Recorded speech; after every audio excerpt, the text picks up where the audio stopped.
ने ईरान पर हमला किया। आईडीएफ के 200 फाइटर्स ने हमला किया।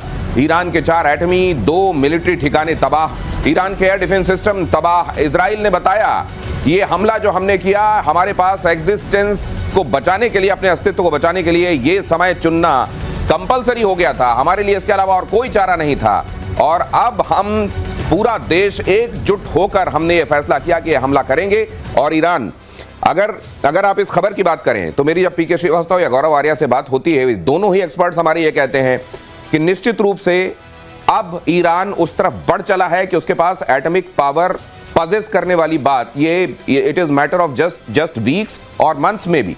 और इसीलिए इसका इलाज अभी आवश्यक है। ये बात इन्होंने अभी एक एपिसोड में हाल के दिनों में कही ही थी और ये हो गया। सर, ये तो ऐसा लग रहा है जैसे आप लोगों को सुन रहे हो लोग।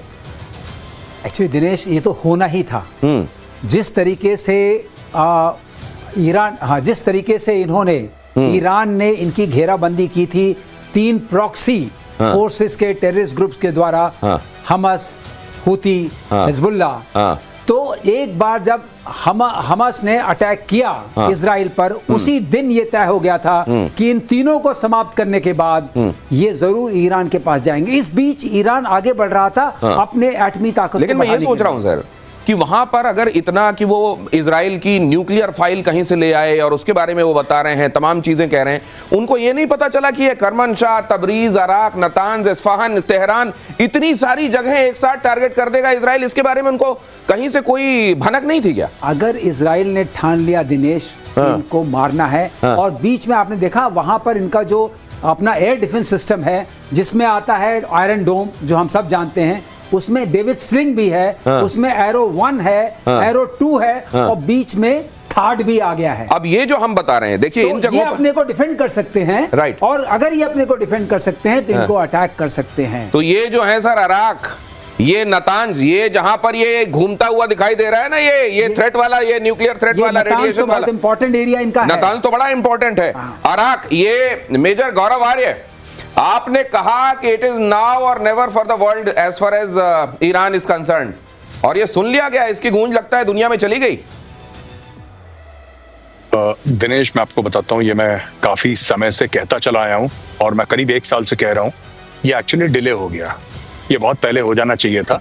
और जो डील साइन करी थी वेस्टर्न कंट्रीज ने, जो डील साइन करी थी जिसमें अमेरिका भी था, और फिर जैसा कि सर ने कुछ दिन पहले आपको बताया था ना कि इजराइल गया था और इजराइल ने एक ऑपरेशन के तहत 50,000 कागज उनके उठा के ले आए और कुछ सीडीज उठा के ले आए। तो उसमें असली पॉइंट ये है कि उसके बाद ट्रंप ने 2015 में उस ट्रीटी से ट्रंप वॉकआउट कर गया था। ट्रंप ने बोला कि अब मैं इस ट्रीटी का हिस्सा नहीं बनूंगा, बिकॉज इट इज नॉट, क्योंकि इसमें साफ ये लग रहा है कि ये लोग तो बेवकूफ बना रहे हैं हमको, ईरानियंस। राइट। तब से और उसके पहले से इजराइल ये कहता चला आया है कि अगर आप देखिए, अगर आप हमास को रोकना चाहते हैं, हिजबुल्लाह को, हुथियों को रोकना चाहते हैं, और पूरे मिडिल ईस्ट को अगर आप स्टेबल करना चाहते हैं, तो इसमें असली कलेश की जड़ ईरान है। आपको ईरान को ठोकना पड़ेगा। आज की तारीख में ईरान जितना डैमेज कर रहा है आपको, ये देखिए, ईरान डैमेज कर रहा है और ईरान के पास न्यूक्लियर वेपन्स नहीं है आज की तारीख में। आप ये सोचिए कि जिस दिन ईरान के पास न्यूक्लियर वेपन्स होंगे, कश्मीर में फिर से वो तंजीमें खड़ी कर सकता है, करेगा।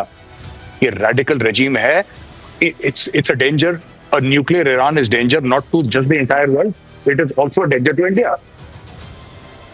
ये केवल दुनिया के लिए खतरा नहीं है, भारत के लिए ये बहुत बड़ा खतरा है। मेजर गौरव आर्या ये कह रहे हैं कि बल्कि इस कार्रवाई, अब एक बात और मैं समझना चाहता हूं, ये देखिए जरा, ईरान को डोनाल्ड ट्रंप की सीधी धमकी, न्यूक्लियर डील को लेकर ट्रंप ने ईरान को धमकी दी, इजराइल से डील करो नहीं तो तबाही होगी, इजराइल के पास कई खतरनाक हथियार हैं, डील का विरोध करने वाले ईरानी मारे गए, ये कहा है डोनाल्ड ट्रंप। अब ये डोनाल्ड ट्रंप इसमें भी बड़ा जी प्ले कर रहे हैं। एक तरफ वो कह रहे हैं अमेरिका का कोई लेना देना नहीं, अमेरिका का इसमें कोई हाथ नहीं है, ये सब इजराइल ने किया है। दूसरी तरफ वो कह रहे हैं जल्दी डील करो, इजराइल के पास खतरनाक हथियार हैं।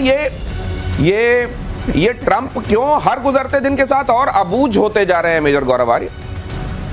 देखिए साहब, ऐसा है, मैं आपको साफ सीधी बात बता दूं, जो खतरनाक हथियारों की बात कर रहे हैं, अभी सर ने थर्ड के बारे में बात करा, सर से ये भी पूछे कि थर्ड दिया किसने उनको। ठीक है, ये जो पेट्रियट 1, पेट्रियट 2, एरो, ये जितने भी सिस्टम्स है ना, I mean let's be honest, ये America is the biggest arms supplier to Israel. पहली चीज ये है, इजराइल खुद भी अपने बनाता है, डेविड स्लिंग है, आयरन डोम है, these are all domestically produced by Israel, तो ऐसी बात नहीं है। लेकिन इजराइल को बहुत ज्यादा हथियार दे रखे हैं अमेरिका ने, पहली चीज। दूसरी चीज ये है कि ट्रंप इसमें भी क्रेडिट ले रहा है। जैसे ट्रंप ने बोला था ना, मैंने सीजफायर करवा दिया इंडिया पाकिस्तान के बीच में, यहाँ पे भी अपना बिल फाड़ रहा है ट्रंप। यहाँ पे भी कह रहा है देखिए आप डील कर लीजिए, अगर आपने डील, इसमें डील हो ही नहीं सकती। ट्रंप को यह पता होना चाहिए कि इसमें डील हो ही नहीं सकती, इट इज इम्पॉसिबल। आप अगर आज $500 अरब का चेक दे देंगे ना ईरान को और बोलेंगे कि ये $500 अरब है, ईरान तब आपकी बात नहीं मानेगा। उसको पता है कि उसका सर्वाइवल विदाउट न्यूक्लियर वेपन्स नहीं है। वो इस नहज पर दुनिया को ले चुका है। आज की तारीख में ईरान की मजबूरी बन गई है न्यूक्लियर वेपन्स। आज की तारीख में ये मजबूरी, अब ये अमेरिका को देखेगा किस तरीके से, ईरान किस तरह से पढ़ने। अच्छा, ये भी कह दिया गया है हमारे जितने भी इंटरेस्ट्स हैं इस पूरे इलाके में, उनकी तरफ ईरान बिल्कुल देखे भी नहीं, हमारा कोई हाथ नहीं है। फिर ये भी कि इसको साइन कर दो, नहीं तो इसके नतीजे बुरे हो जाएंगे। ये क्या दिखाना चाह रहा है अमेरिका? दिनेश, एक बात पक्की है कि इजराइल के पास जो भी हथियार हैं, हाँ। उसमें जो टेक्नोलॉजी है और जो चिप्स हैं, जो कंप्यूट पावर है, वो उन देशों से आती है जिनसे अमेरिका जिनके ऊपर इन्फ्लुएंस कर सकता है। तो जो भी वहां प्रोडक्शन होता है वो सारा का सारा अमेरिकन सहयोग उनके संबंध से होता है। और दूसरी चीज, इनके पास जो जहाज है F-35 जिसको लेकर के वहां गए, उन्होंने अटैक किया है, वो भी अमेरिकन ही जहाज है, क्योंकि ये जहाज नहीं बनाते हैं। और वहां पर इस तरीके से घूम रहे हैं अमेरिकन जहाज। अभी मैं किसी से बात कर रहा था, जैसे कि कोई एयर ट्रैवल हो रहा है, सारे के सारे ईरान के ऊपर F-35 छाए हुए हैं। और जहां तक ये लग रहा है कि ये कैंपेन आज नहीं रुकने वाला है दिनेश, ये कैंपेन कम से कम 2-3 हफ्ते चलेगा। और जब तक ये शक्ति खत्म नहीं होती इनकी बनाने की, तब तक इजराइल मारता ही रहेगा। बहुत बड़ी बात कह रहे हैं पीके श्रीवास्तव। यहां प्रतिशोध में जो बोला जाता है उसको आप होते हुए देखते हैं। प्रतिशोध में यह कहा गया था कि ईरान का अब मेजर गौरव आर्या के शब्दों में अब उसकी चूड़ी टाइट करने का वक्त आ गया है, बल्कि देर हो रही है और ये चूड़ी टाइट हो गई। अब पीके श्रीवास्तव कह रहे हैं कि ये आप सोच रहे हैं कि अगर ये दिस फार नो फर्दर, ऐसा नहीं है। इसके अलावा आप देखेंगे ये लंबा चलने वाला कैंपेन है। और एक बात और मुझे याद आ रहा है, एक पहलवान, मेजर गौरव आर्या, एक पहलवान मुझे याद आ रहा है, वो दूसरे पहलवान की छाती पे चढ़ा हुआ था, उसको मार भी रहा था और रो भी रहा था। लोगों ने कहा ये क्या कर रहे हो? उसने कहा इसलिए ये मार इसलिए रहा हूं क्योंकि मेरे को इससे खुंदक है, रो इसलिए रहा हूं कि अगर ये उठ गया तो मेरे को मारेगा बहुत। ये अगली खबर आपको बता रहा हूं, इजराइल के हमले में ईरान में बड़ी तबाही हुई है। IRGC के ये रिवोल्यूशनरी गार्ड जो है, इसके कमांडर इन चीफ हुसैन सलामी मारे गए। ईरानी सेना के चीफ ऑफ स्टाफ की भी मौत। अटैक में 6 परमाणु वैज्ञानिक मारे गए। ईरानी मीडिया का ये दावा, ये जोड़ तो बहुत बड़ा है ईरान के लिए, बहुत बड़ा। इन्होंने यही नहीं मारा, मिलिट्री इंस्टॉलेशंस को मारा, साइंटिस्ट को मारा, और आपकी जहां मैन्युफैक्चरिंग होती है उस फैसिलिटीज को मारा। अगर आप देखें तो ये तितरफा मार पड़ी है कि जहां आप बना सकते हैं उसको मार दिया, जो कंट्रोल करते हैं उनको मार दिया, जो साइंटिस्ट हैं उनको भी मार दिया। तो पूरा जो टॉप शीर्ष नेतृत्व हम बोलते हैं, तीनों वर्टिकल्स का आपने खत्म कर दिया। लेकिन ये कासिम सुलेमानी के बाद ये उस समय जो हुआ था, ये कहा गया कि इमरान के मर्म में चोट की गई है। क्या ईरान के इसी तरीके से मर्म में ये उससे बड़ी चोट है? ये बहुत बड़ी, उससे बहुत बड़ी चोट है। आप ये